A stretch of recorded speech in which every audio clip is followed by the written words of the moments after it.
Nice. Let him finish. Let him finish. Yeah, you finished? Okay, okay, good. And I expected a little more on that intro, but we can get started. All right, guys, yeah, let's do this. Feel to put on that blazer yesterday. Yeah, not normal. Yeah, but you get an opportunity to do something, that's important to a lot of people, probably more important to a lot of people than it is to me. But yeah, you don't want to be disrespectful, so I have one hidden in the closet somewhere, but Bruce, I'm not wearing it for you. Well, it seems like you talk a lot about culture with this team. Is that kind of what you were trying to adapt there? Well, for sure. I think, culture is a buzzword.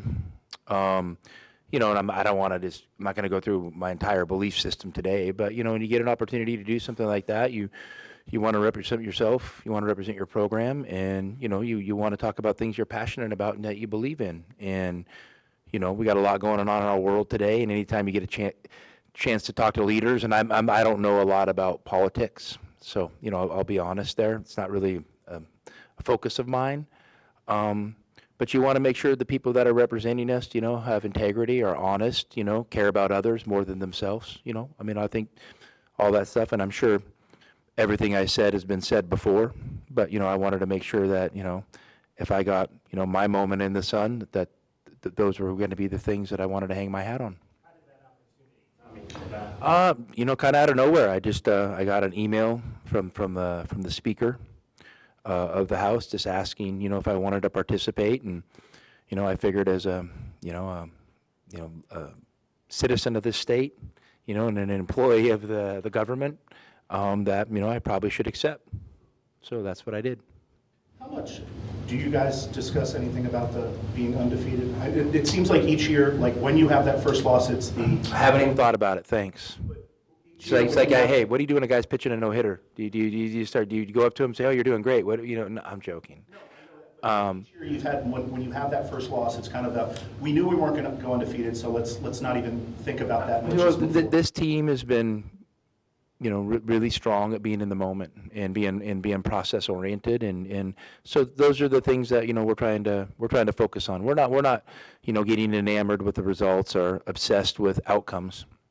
We're digging into processes because we understand doing the process right, more than your opponents usually allows, the outcome to come out in your favor. So, really keeping it that simple and just staying in the moment and kind of enjoying being with each other and, and enjoying the journey.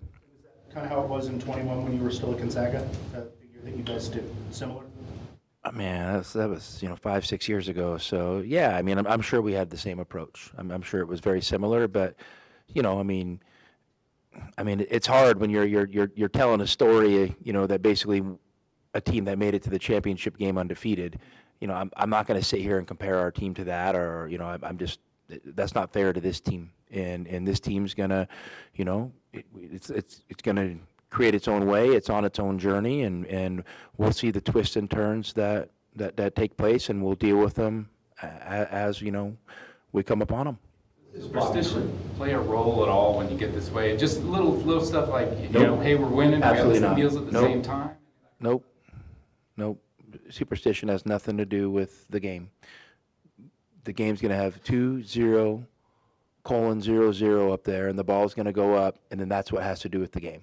And when the ball gets tipped, we're going to play basketball, and nothing before any superstition stuff has anything to do with it. People can do whatever they want for comfort. I have no problem with it, but no, I got nothing for you. Jaden Bradley has obviously played really well this season, but there's been a few games similar to the other day where he just turns it on late in the game. Yeah. What do you attribute to maybe it not, like he scored 17 points in the second half, didn't score in the first half? What do you kind of attribute that to? An experienced player who, puts, value in the team's performance over himself, but also understands maybe there's moments that, he can, be more focused on being the driving force. And, he obviously is very comfortable in that closing role, and, he's had some success with it this year. So, yeah, am I surprised when it's happening? No. But does that mean I'm not impressed? I mean, I'm very impressed. You know, when he's able to do that, but it's not something we want to count on every single day. You know, we always want the workload and the production load to be shared, you know, amongst the team. Like him to be more aggressive throughout the game, or you just think? You know, I mean, listen, I think JB's in a sweet spot. I always tell him I trust him. You know, I trust his feel for the pulse of the game, and you know, I mean, I tell him I'm okay with him, you know, shooting a few more shots here and there, but you know, I'm never going to get frustrated when he doesn't shoot because you know, he's what he's doing is he thinks he's trying to help our team perform, you know, the best it can. So I'm not going to get mad at a kid for that. Has Bobby Hurley meant to this rivalry? You know, I've obviously been in on the back end of it, and you know, I can't speak for Bobby other than that he and I have a good relationship. You know, for me, I honestly approach this game like any other game. You know, I don't make more of it. I don't look for bulletin board material. I mean, nothing like that. I just look at it as another game on our schedule that, you know, is going to be one of our 18 games in our conference standing. I understand people on the outside might get emotional, but, you know, I don't think that helps us perform better. So, you know, we're obviously excited to play the game. We have a lot of respect for Bobby and for Arizona State. We know how dangerous they are. We felt it firsthand many times before. So, you know, we're going to approach the game with that respect and go out and try to play well from there. Is the most size that they've had in a few years up front? No, I mean they've had decent size. You know, they've always had, you know, a couple active guys that are close to 7 feet that are good athletes. So yeah, I wouldn't say it's a lot bigger. You know, I mean, I think they're mixing and matching some lineups now, so they might play, you know, with 3 of the bigger guys at one time, you know, here and there. But I don't feel like it's a team that's necessarily, you know, bigger than they've had in the past. They've always had good size. They've always had good athletes, and they've always been aggressive. ASU's got a couple of guards that are averaging over 15 points per game. How important is that communication defensively factor going to be for JB, Braden, and Ivan in this? Well, it's going to be very important. You know, I mean, those guys they play off each other well. They're dangerous. They're shot makers. You know, they're both adept at getting fouled. So, you know, they can kind of hurt you in a lot of ways. So, you know, not only is it going to take, you know, great effort from those guards, but it's just going to take great effort from our bigs being there to support them. And, you know, they're just the type of players you can't leave a guy out on an island. You know, you need some help in those gaps to kind of, you know, reduce the operating space for some of those guys. So yeah, no doubt. I mean, those 2 guards, you know, have our full attention. Defense and those bigs, Krivas has talked about his defensive growth that he has made. Who's primarily worked with him in that respect, and what have you liked most about him? I mean, our entire staff, you know, has worked with them, and you know, we're not a basketball team that necessarily has an offensive and defensive coordinator. You know, I mean, I prefer well-rounded coaches that, you know, coach most, if not all, aspects of the game. So, so I think our whole staff's helped him. You know, I know Murph's obviously worked with him a lot. Ken's worked with him a lot. You know, just and a lot of it is just conversations and understanding the importance, you know, of your 5. Your 5 is kind of can anchor your defense. I mean, they can give you, you know, rim protection, paint protection, you know, good defensive rebounding, things that are really important. And you know, we really wanted him to own that. You know, it's never that I don't think he, you know, didn't try on defense, but I just didn't know. I don't know if he prioritized it as much as he is now, and so he's obviously made a difference on that end of the court for it. But you know, talk is cheap. I mean, it's something you got to go out and do every night.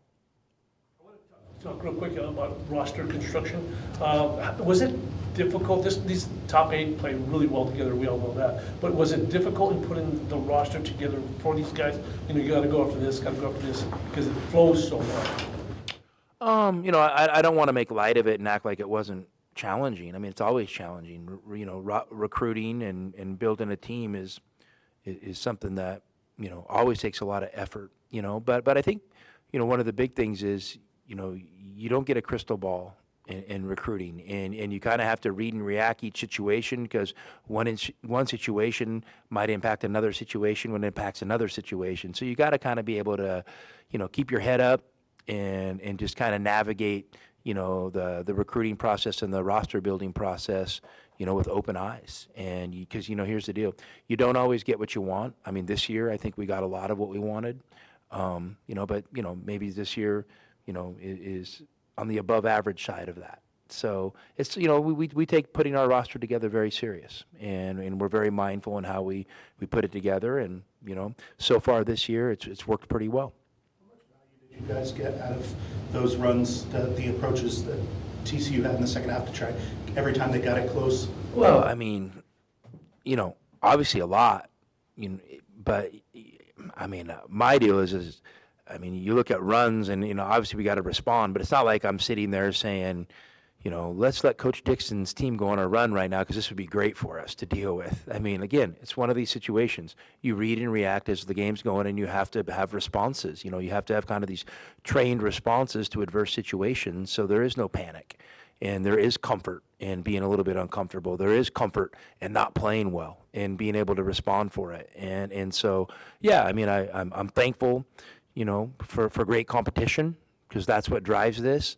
And so far this year, I mean, our guys have had a lot of answers, but, that doesn't mean we should have hubris and think that just because we've done it a few times that we're going to do it again, because Wednesday's game is going to present a lot of challenges.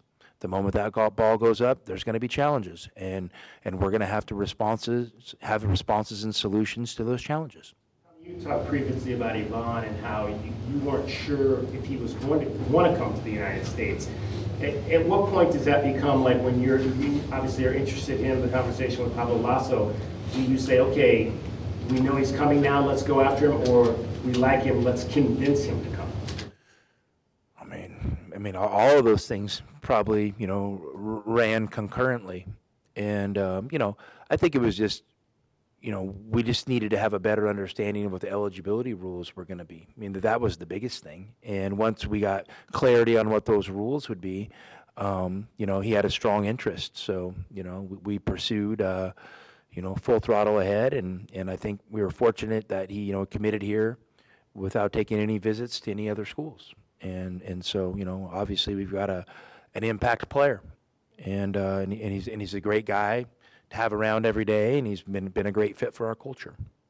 Rules, you talk about like pro contracts and where that lands now. I mean, for sure. how much do you think that's changed? I mean, I remember, Kirk Risa the year before he got here had to sit out for 2 Yeah, I months mean, of the season. it's changed a lot. I mean, and it's documented out there, so I'm not gonna rehash the history of eligibility, especially what's going on these days. I mean, again, I'm just really big on tell me what the rules are, and we'll do our best to operate within the rules and find the advantages within the rules, and that's how we treat it. A special and artificial intelligence, obviously, and in basketball, right, use a lot of analytics, right? Is this Guys, just because I spoke at the legislature does not mean I have any opinion on AI. Like, wow. Well, do you use it, if you want to talk about it basketball, do you use it in your personal life? Would you actually go to Grok or Perplexity and say, hey, what's the best way to attack what? this? What'd you say? So Grok is Twitter's What's AI. that? It's Twitter, Elon Musk, Twitter's AI is Grok, G-R-O-K, yeah. Perplexity. I didn't know Twitter was a thing anymore. No, that's right, you're not on. How much? Didn't that company get renamed? Okay. Yes, you're right. Now you're talking my language. X. No, I should get that right, you're right. called Twitter last week. Do you use it at all in your personal life, or do you use it made its way to basketballs, or anything you could share with that, or is? No. I haven't got there yet. I may have younger staff members that have, but I just haven't made that leap yet. I like the little world I'm living in, and I'm pretty comfortable in it. And not that you couldn't add value in certain ways, but yeah, I'm pretty good where I'm at. What's this kind of routine, or has it been a routine where you're getting a home game on Wednesday, road on Saturday, a few weeks in a row here? Is that? It has the last few weeks. I didn't ask for it, but it's happened. So, like I said, we don't get a lot of say in the rhythm of the schedule. So, how it breaks, we try to figure it out, and sometimes it's nice to get these little 2-3 week little rhythms for the guys, especially over break was nice. So, yeah, I mean it's been good. It's been good.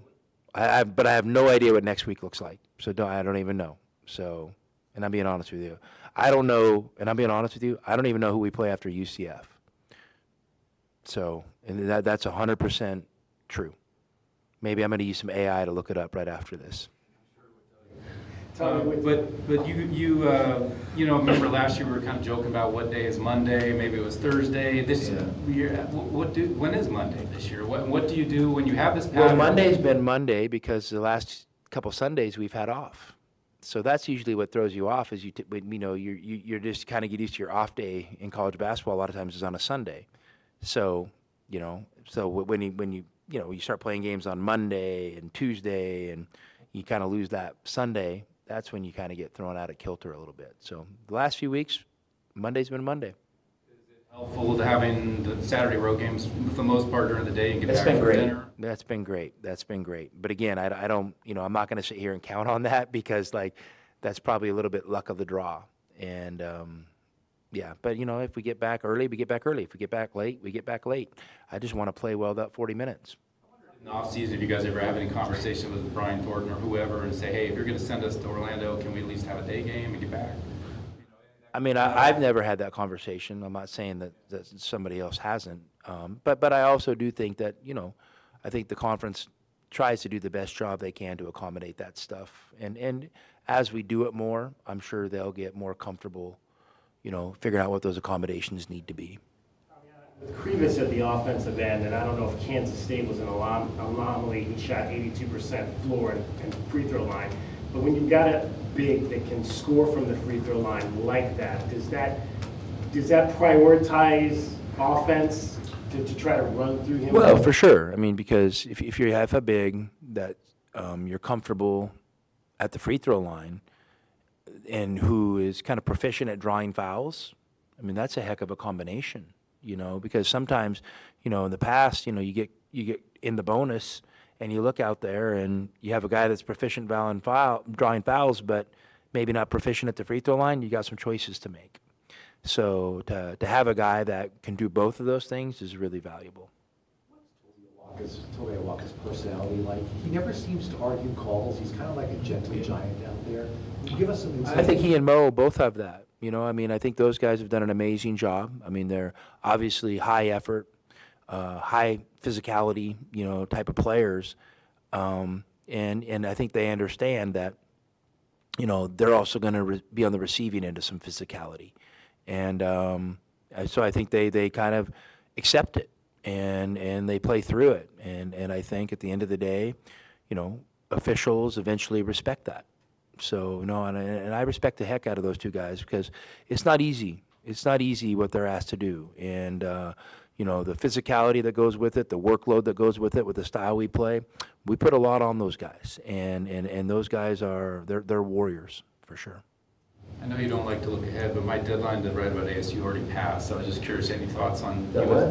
It's a long story. But I'm just wondering, if your thoughts on UCF in general and the season they're having.